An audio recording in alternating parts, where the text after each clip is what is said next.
창세기 45장 1절에서 15절에 이르는 말씀을 다 찾으셨으면 교독 후에 마지막 절을 함께 읽겠습니다. 제가 첫 절을 읽겠습니다.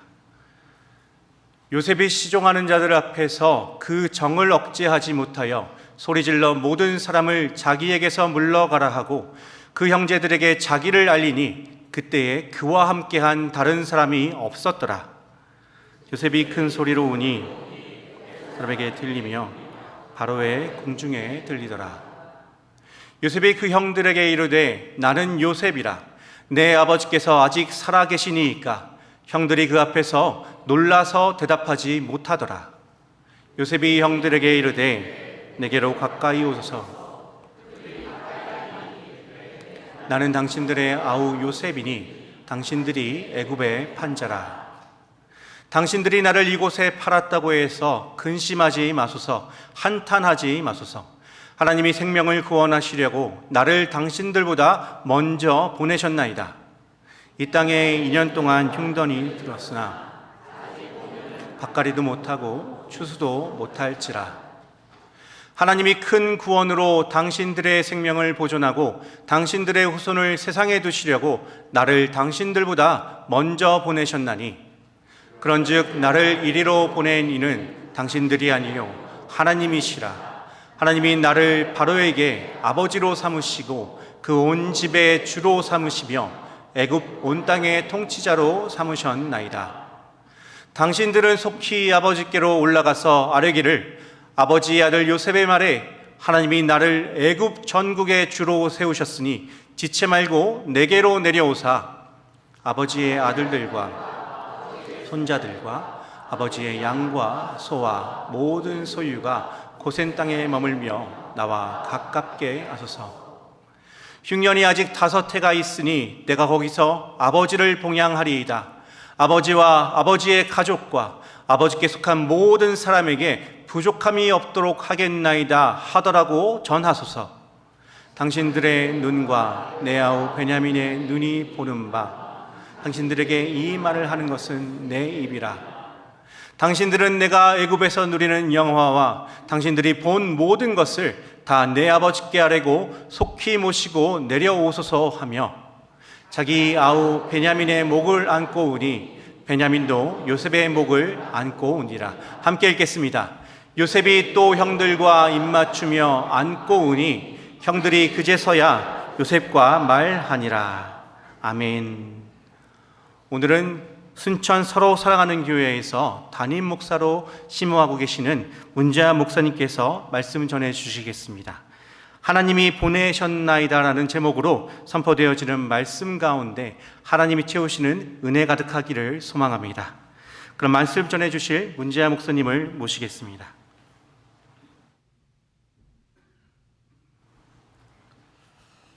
네, 제가 키가 그렇게 작지 않은 것 같은데 이 견이 굉장히 작아 보입니다. 좀 내리겠습니다. 네. 여기는 키가 커야만 사역을 할 수 있는 느낌이 듭니다. 먼저 기도하겠습니다. 성령 하나님, 이 시간도 우리를 감동하여 주시고 또 우리에게 필요한 말씀으로 채워 주시옵소서. 예수님의 이름으로 기도합니다. 아멘. 제가 나이가 많은 편은 아닌데요, 조금 나이가 들어가고 있어서 그런지 요즘은 이렇게 눈물이 좀 자주 나는 것 같아요. 제가 안식일을 통해서 맞이해서 여러 교회를 다니고 있는데 그전에 느끼지 못했던 찬양할 때마다 가슴이 좀 벅차오르기도 하고 갑자기 또 이렇게 눈시울이 뜨거워지기도 하고 그런 시간들을 보내는데 오늘 또 찬양 들으면서 또 찬양 인도하는 목사님과 함께 찬양하는 모습과 또 찬양 때문에 찬양하는 모습을 보면서 또 마음이 또 울컥거렸습니다. 참 감동스럽습니다. 교회가 성장하는 교회 두 가지 특징이 있다고 그래요. 하나는 기도를 열심히 하고 또 하나는 찬양이 살아있는 교회가 부흥한다고 하는데 이 비전교회 보니까 찬양이 살아있고 또 기도가 살아있는 것 같습니다. 그래서 여러분들이 비전 있는 교회에 잘 오셔서 아주 비전 있게 또 신앙생활 잘 감당할 수 있게 되기를 소망합니다. 네, 하여튼 예배가 너무 감동스러워서 하나님께 이 교회를 통해서 또 큰 일을 계획하시겠구나, 이런 생각을 한번 해보게 됩니다. 제가 지금 이제 교회를 저는 2달 정도 안식월을 보내고 있거든요. 이제 다음 주가 끝나게 되는데 교회를 쭉 가면서 수많은 감동을 좀 느껴요. 제가 목회하면서 느끼지 못했던 그런 순수한 예배자로서의 감동을 느끼게 됩니다. 그래서 제 스스로 질문해 봤어요. 교회란 무엇일까? 나에게 교회란 어떤 의미가 있는 것인가? 교회는 홈이다, 이런 생각이 들어요. 집이다. 제가 이제 한국에다 미국에 잠깐 올 때가 있었거든요. 저희 집이 들어왔는데 우리 딸 아이가, 아들이 지금 여기 와 있는데 우리 딸애가 집에 딱 들어오면 맨 처음 했던 말은 홈이다, 그러면서 너무 이렇게 행복해하는 모습을 봤거든요. 그래서 교회는 와다 보니까 내 인생의 홈, 내 인생의 가정이다, 내 인생의 삶의 안식처구나라는 것들을 다시 한번 여실히 깨닫게 됩니다. 그래서 여러분들 쉼이 필요하고 또는 진정한 집이 필요할 때 찾아갈 곳이 뭐냐, 바로 교회다, 이런 생각을 또 다시 한번 해보게 되어졌는데 오늘 찬양을 들으면서 다시 한번 그것을 느끼게 됩니다. 여러분 힘들고 어려울 때 교회 오시면 돼요. 기도하고 이곳에서 하나님의 안식을 누리면 새로운 삶의 힘을 얻게 될 줄로 믿습니다. 제가 지난주에 우리 아이들과 캐나다를 다녀왔는데 그 커피숍에 이런 글이 있었어요. 제가 발음은 안 좋습니다만 한번 들어보시기 바랍니다. Yesterday is a history, tomorrow is mystery, but today is a gift. That is why it is called the present. 많이 들어본 구절이죠. 영화 그 쿵푸 팬더라는 그 애니메이션 영화에 나온 명대사라고 합니다. 내용은 내일은 어제는 이미 지나간 역사고 내일은 아직 풀리지 않은 신비지만 오늘은 선물이다. 그래서 오늘을 선물이라고 부르는 거야. 프레젠트가 선물이면서도 현재잖아요. 바로 지금이 하나님이 주신 가장 큰 선물이다라는 뜻을 강조하기 위한 구절인데 화장실에서 있었거든요, 그게. 그래서 쉼을 누리면서 감동을 받고 나왔습니다. 진정한 기독교 영성은 현실에 뿌리를 내리는 삶이 있어요. 그러니까 하나님과 깊은 만남을 갖고 깊은 영성을 갖게 되면 현실을 충실하게 살아내게 됩니다. 역설적이게도 우리 인간은 하나님의 나라를 소망하고 꿈꿀 때 비로소 현실에 뿌리를 내릴 수가 있어요. 그러니까 이 땅의 현실을 잘 살기 원하십니까? 그러면 하나님 나라를 꿈꾸고 하나님 나라를 소망하면 여러분에게 주어진 현실을 잘 살아낼 수가 있습니다. 이민 미국에 오셔서 여러분 이 땅에 잘 살기 원하십니까? 현실에 뿌리를 내면서 잘 든든하게 세워지기를 원하신다면 믿음 생활 잘할 수 있게 되기를 소망합니다. 하나님 나라를 꿈꾸고 하나님 나라를 소망하시기를 바랍니다. 하나님의 은혜가 너무 고맙고 감사하다는 사실을 깨달을 때 우리는 거친 현실을 견뎌낼 수 있는 힘을 얻게 됩니다. 그리고 더 나아가 내게 상처를 준 사람까지도 용납하고 수용할 수 있는 힘을 얻게 됩니다. 그래서 예수를 잘 믿는 사람이 현실 속에서도 잘 살 수밖에 없는 것입니다. 예수님을 잘 믿게 될 때 긍정적이고 적극적인 삶을 살아낼 수가 있는 겁니다. 이민사회가 어렵잖아요, 생각보다. 제가 이제 미국에서 저도 10여 년 이상 목회를 했는데 그때 가장 많이 들었던 이야기가 뭐였냐면요, 많은 성도님들에게 목사님 제가 이렇게 살려고 여기 온 것 아니었어요 라는 말이었습니다. 제가 이렇게 살려고 온 건 아니었는데 제가 지금 이렇게 살고 있네요. 여러분 혹시 그런 고백하고 있지는 않습니까? 그런데 하나님께서는 여러분 이렇게 살게 하기 위해서 이 땅에 보내셨다는 것을 알게 될 것입니다. 하지만 예수를 잘 믿고 하나님 은혜를 경험하게 되면 이렇게 살려고 하나님께서 나를 보내셨구나라는 것을 새롭게 깨닫게 될 것입니다. 그러면 여러분 인생에 새로운 역사가 펼쳐질 줄로 믿습니다. 성경에서도 그런 대표적인 인물이 몇 사람 나오는데 그중 한 사람이 바로 요셉이에요. 요셉은 형제들에게 죽을 뻔했습니다. 그러다가 다행히도 애굽의 종으로 팔려간 사람입니다. 하지만 요셉은 형제들을 원망하는데 시간을 낭비하지 않았습니다. 과거에 사로잡힌 현실을 부정하지도 않았습니다. 얼마나 큰 상처예요. 형제들이 나를 죽이려고 했는데 그 분노에 막 끌려서 그의 인생을 살지 않았어요. 그는 비록 종사를 했지만 주어진 현실에 충실했습니다. 너무나 성실하고 정직하게 살았기에 오해를 받았지만 감옥에서까지도 충실한 삶을 살아냈습니다. 그래서 결국 애굽의 총리가 된 것이죠. 그러면서 자신이 여기까지 오게 된 하나님의 뜻을 발견하게 돼요. 그러면서 그 뜻을 이루게 됩니다. 요셉은 이제 곡식을 사러 온 형제들을 잘 대접하죠. 뭐 이전의 내용인데, 그래서 보낼 때에 두 번째 만남을 갖습니다. 두 번째 보낼 때에 베냐민의 곡식자리에 요셉의 은잔을 넣어놔요. 그들을 보내면서 바로 어떻게 합니까? 형제들을 도둑으로 몹니다. 그러니까 형제들은 뭐 자기들이 가져간 것도 없고 큰 소리를 쳤죠. 우리 중에 한 사람이라도 뭐 요셉의 자녀나 우리가 다 종이 되겠다, 큰 소리를 쳤는데 막상 곡식자리를 읽어보니 요셉 은자루가 누구 있었어요? 베냐민의 곡식자리에 있게 된 거죠. 그래도 이제 요셉이 은혜를 베푸듯이 그러면 이 곡식자리에 있는 베냐민만 남겨놓고 너희들은 가라, 이렇게 이야기를 하죠. 그때 이제 누가 나섭니까? 유다가 나섭니다. 유다가 나서서 요셉에게 간청을 해요. 지난날을 회고합니다. 요셉을 잃었던 야곱이 얼마나 슬퍼했는지를 말해요. 그리고 그 동생 베냐민까지는 잃게 할 수 없다. 만약에 이 베냐민이 우리와 함께 돌아가지 못하면 우리 아버지는 지옥에 사는 것 같은 삶을 살게 될 것입니다. 그런 이야기를 하면서 막 간청을 합니다. 얼마나 구구절절하게 이야기했겠어요? 그때 요셉은 그 이야기를 들으면서 올라오는 감정을 억누를 수 없었습니다. 옆에 있는 신하들을 모두 물러가게 한 다음에 형제들에게 자기가 요셉이라고 밝히면서 엉엉 울어요. 울음을 참을 수 없어서 큰 소리로 울었습니다.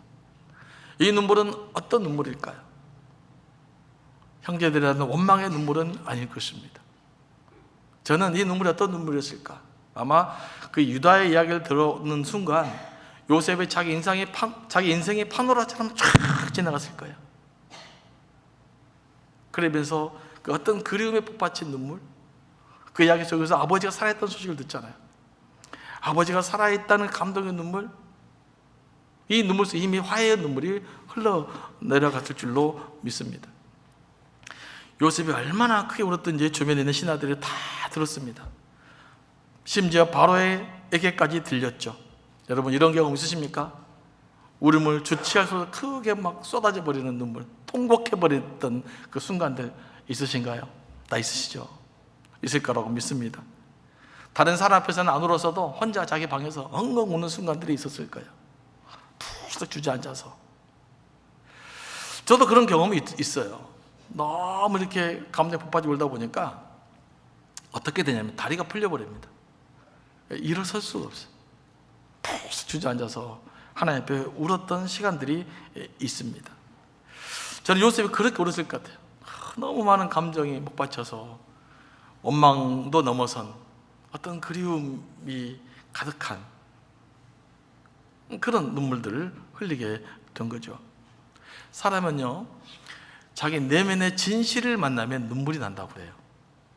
내면의 진실, 내면의 깊은 곳에 있는 나의 열망과 소망과 진실을 만나면 눈물이 쭉 흘러 내립니다.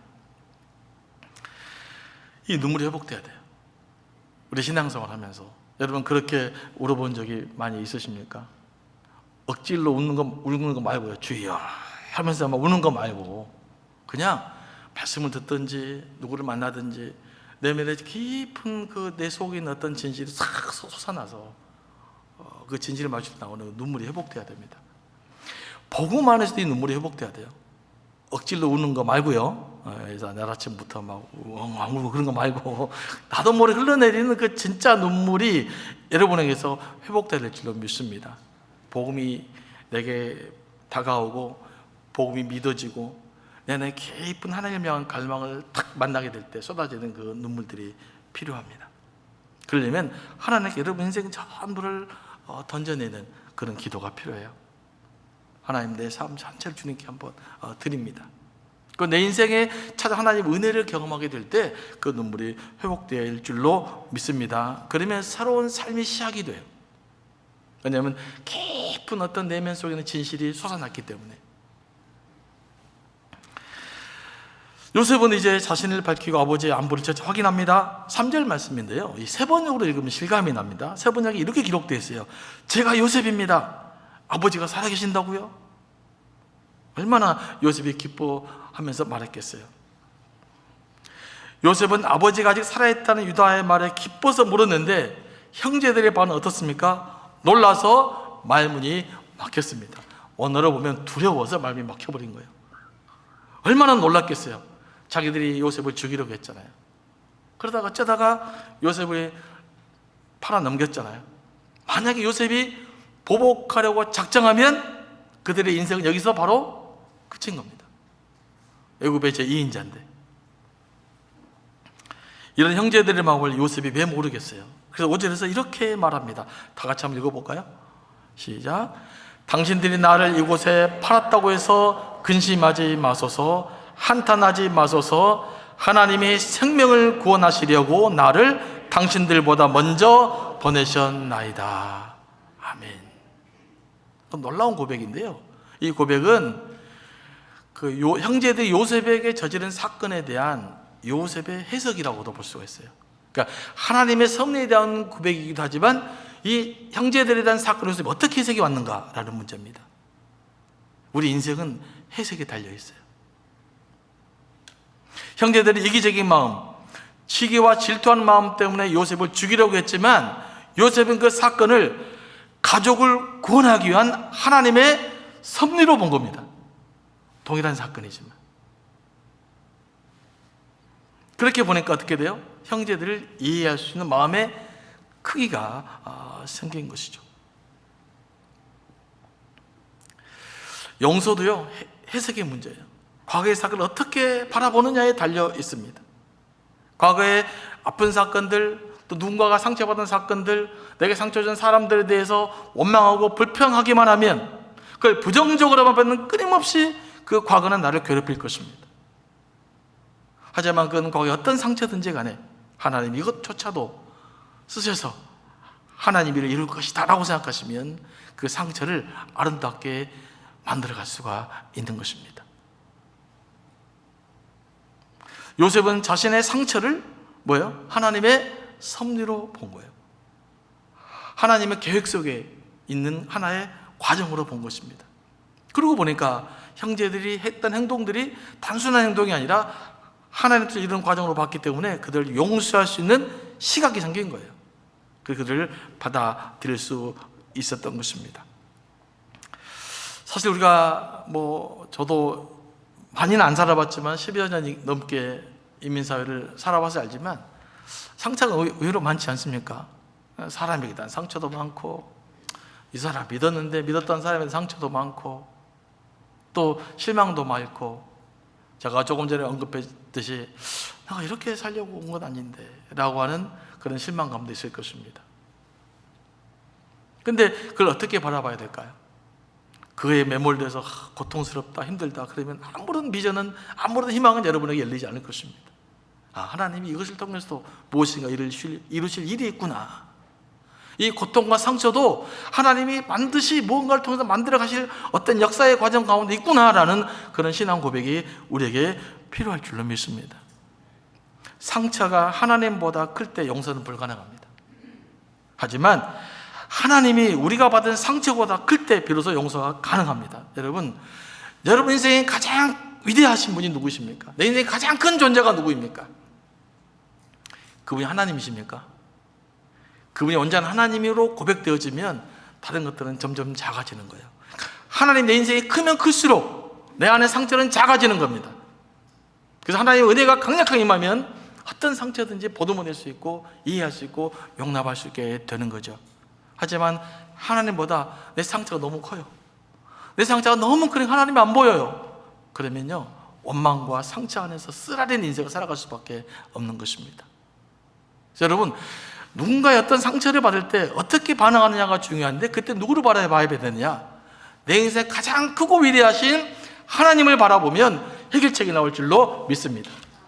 하지만 상처만 바라버리면, 그 상처 때문에 하나님이 안 보이기 시작하면 그 상처가 우리 인생을 완전히 덮어버릴 것입니다. 하나님 우리가 받은 상처보다 위대하고 크신 분이십니다. 믿으십니까? 네, 이 믿음이 있어야 될 줄로 믿습니다. 요셉은 하나님의 자기를 여기까지 인도했다는 것을 알았습니다. 그래서 주어진 삶에 충실할 수 있었고 형제들 용서할 수 있었던 거죠. 하지만 모두가 요셉처럼 이렇게 반응했던 것은 아닙니다. 성경 요셉과 다르게 반응했던 인물이 한 분 나타나요. 누구일까요? 바로 사울입니다. 사울은 다윗을 기용했는데 다윗이 갑자기 더 유명해졌어요. 나보다 더 인기가 많아진 겁니다. 왕인데 나보다 인기가 더 많은 사람, 다른 사람한테 영향을 큰 사람이 있어요. 그러면 다 왕은 상처받을 수밖에 없죠. 근데 사울은 그 문제를 해결하지 못해요. 계속 상처에 매몰됩니다. 사울의 인생이 뭐입니까? 끝까지 다윗을 어떻게 제거할까? 그러다가 가족 전체가 망한 인생을 살았던 인생이 사울이에요. 어떤 상처를 받았지만 요셉은 그 상처를 하나님 뜻을 이루는 과정으로 보았을 때 더 위대한 사람이 됐지만, 이 사울이라는 인물은 자기가 받은 상처를 해결하지 못해서 상처 속에 파묻혀서 어떻게 저 다윗을 제거해버릴까라고 했던 사울은 끝내 그의 인생은 불행한 인생으로 삶을 마무리하고 말았다는 것입니다. 성경의 이야기예요. 여러분 어떤 삶을 살기를 원하십니까? 사울처럼 그냥 상처에 매몰되어 있어서 그 인간, 저 인간이 원망하고 막 쓰라리는 가슴을 안고 상대방을 무너뜨리고 살아야 되겠습니까? 아니면 여러분의 상처조차도 하나님의 더 큰 계획을 위한 하나의 과정으로 바라보고 살아야 되겠습니까? 요셉은 그 모든 상처를 하나님의 뜻을 이루기 위한 과정으로 보고 살았기 때문에 그는 위대한 인물이 될 수 있었던 것입니다. 사람은요, 내가 이룬 모든 것을 나의 노력 때문에 생각하면 하나님의 손길을 인정할 수가 없어요. 하지만 요셉은 이 모든 상황을 만들어 가시는 분이 하나님이시라는 것을 깨달았습니다. 그러므로 우리 인생 역시도 다시 한번 말씀드립니다. 우리의 과거를 어떻게 해석하느냐에 따라서 우리의 미래의 인생은 굉장히 달라진다는 것입니다. 과거의 상처를 원망하고 부정적으로만 생각하면 내 삶도 원망스럽고 부정적이 되더라고요. 희한하게 그렇게 됩니다. 변화가 안 돼. 하지만 과거의 아픔과 상처를 긍정적으로 해석하고 하나님을 더 깊이 경험하기 위한 도구로 보고 성장을 위한 도구로 생각하면 복의 통로가 되는 것입니다. 과거의 상처, 여러분 누군가에 받은 상처로부터 여러분들이 자유로워질 수 있게 되기를 소망합니다. 그러려면 이거 모든 것도 하나의 과정이구나. 지금까지 여정을 돌아보면서 요셉이 궁극적으로 깨달은 것이 있어요. 7절과 8절 말씀인데 제가 한번 읽어보겠습니다. 하나님은 큰 구원으로 당신들의 생명을 보존하고 당신들의 후손을 세상에 두시려고 나를 당신들보다 먼저 보내셨나니, 그런즉 나를 이리로 보낸 이는 당신들이 아니요 하나님이시라. 하나님이 나를 바로에게 아버지로 삼으시고 그 온 집의 주로 삼으시며 애굽의 온 땅의 통치자로 삼으셨나이다. 여러분 요셉은요 뜬구름 잡는 식으로 이렇게 말하지 않았어요. 현실을 바탕으로 앞으로 이루어질 일을 바탕으로 해서 한 말이에요. 실은 5년 동안 긴 가뭄에 대가족이 현실적으로 굶주리지 않을 수 있는 방법이 뭐가 있었을까요? 그들이 살 수 있는 방법은 애굽으로 오는 길밖에 없었던 것입니다. 그래서 이제는 가족의 굶주림의 문제가 누구 손에 달린 거예요? 요셉의 손에 달린 것이죠. 그래서 요셉은 퍼즐을 맞추듯이 하나님의 은혜를 깨달은 거예요. 이거였구나. 내가 없었으면 내 가족들 모두가 굶어 죽었을 텐데 하나님이 나를 이곳에 보내셔서 이들 애굽에 보내게 하셨구나라고 하나님의 뜻을 알아차린 겁니다. 마치 퍼즐을 하나를 딱 들어맞히는 것처럼 하나님의 선을 이렇게 깨달게 된 것이죠. 우리도 이렇게 하나님의 은혜와 섭리를 깨달을 수 있어요. 이 모든 상황이 하나님이 만들어 가신 거였구나 라는 깨달음이 요셉에게 일어나게 된 것입니다. 이것은 요셉뿐만 아니라 우리 인생에서 가장 중요하고 복된 깨달음이라고 할 수 있어요. 하나님이 이렇게 만들어 가시는구나. 이 깨달음이 올 때 우리가 그동안 머리로 논리적으로 이해할 수 없었던 하나님을 통째로 이해하게 됩니다. 여러분 우리가 하나님은요 논리적으로 알 수가 없어요. 이 AI 시대에 어떻게 논리적으로 하나님을 설명할 수 있겠어요? 과학적으로 설명이 안 됩니다. 하지만 내 인생을 통해 하나님을 경험하게 됩니다. 하나님은 여러분의 인생의 과정을 통해서 하나님을 알게 되고 하나님을 깨닫게 되고 하나님을 고백하게 되고 하나님의 살아계심을 예배하게 될 것입니다. 죄송합니다. 하나님은 논리적으로 이해할 수 있는 것이 아니라 삶을 통해서 하나님이 이해되어져 가는 것입니다. 그 고백이 여러분 가운데 있게 되기를 소망합니다. 이렇게 하나님의 뜻을 이해하게 되면 내가 받은 고난을 창조적으로 수용하게 돼요. 창조적으로. 그러니까 요셉이 고난 자체를 무시하지 않았습니다. 형들이 나를 팔았다. 이건 사실이에요. 이건 내게 상처였다. 이것도 사실이에요. 하지만 그래도 불구하고 내가 그 형제에 팔았다는 사실에 매몰되지 않고 그걸 창조적으로 해석해서 하나님의 섭리를 이루는 과정으로 보았다는 것이죠. 이것이 바로 요셉의 신앙적 관점이었던 것입니다. 이 관점을 회복이 되면 내 인생 내 마음대로 안 되더라도 원망하거나 불평하지 않고 삶의 여유를 갖게 돼요. 예민한 사람이 부드럽게 되고요, 차가운 사람이 따뜻한 사람이 됩니다. 자, 그러고 보면 이곳에 여기까지 여러분을 인도하시는 삶이 하나님 여러분을 지금까지 인도해 주신 줄로 이제 믿을 수 있겠습니까? 여러분 계획대로 안 됐지만 여러분 계획보다 더 크신 하나님의 계획 속에서 여러분을 사용하셔서 여러분을 통해 하나님의 위대한 뜻을 이루어 가실 줄로 믿습니다. 그 믿음으로 하나님께 나아갈 때 하나님의 큰 은혜가 우리 가운데 넘쳐날 줄로 믿습니다. 기도하며 나가겠습니다. 하나님, 우리도 요셉처럼 하나님의 섭리를 발견하고 현재의 고난을 통해서 하나님의 뜻을 이루어 가실 하나님을 기대하게 하옵소서. 하나님, 우리가 받은 어떤 상처보다도 어떤 고난보다도 훨씬 크신 분이 오시니 우리의 시선이 우리가 당하는 고난과 상처가 아니라 하나님께로 향하게 하여 주옵소서. 주변에 있는 이웃에게도 생명의 복음을 담대히 전하게 하시고 사람을 살리고 세우는 데 헌신하게 하옵소서. 계속 기도하며 나가겠습니다.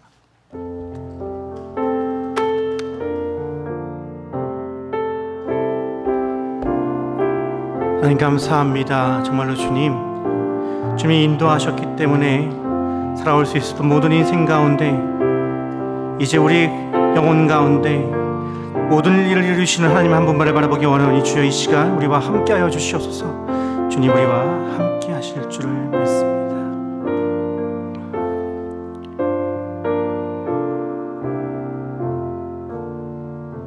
하나님이 이루시는 인생 고난과 어려움이 있지만 그를 통해서도 결국 주님이 이루시는 하나님의 선한 뜻을 믿습니다. 주여, 하나님의 크심이 세상보다 그 어떤 어려움보다 큰 줄을 또한 믿습니다. 하나님 인도하실 때 우리는 결국 승리하게 될 것입니다. 주여, 상처가 아닌 하나님을 보게 하시고 아픔이 아닌 하나님이 주시는 희망을 품게 하여 주시옵소서. 주여, 오늘 선물처럼 주신 하루 과거에 묶이지 않게 하시고 힘 주시고 믿음 주셔서 오직 하나님을 찬양하는 기쁨의 인생 살아가게 하여 주시옵소서. 우리를 권하시고 인도하시는 예수 그리스도의 이름으로 기도합니다. 아멘.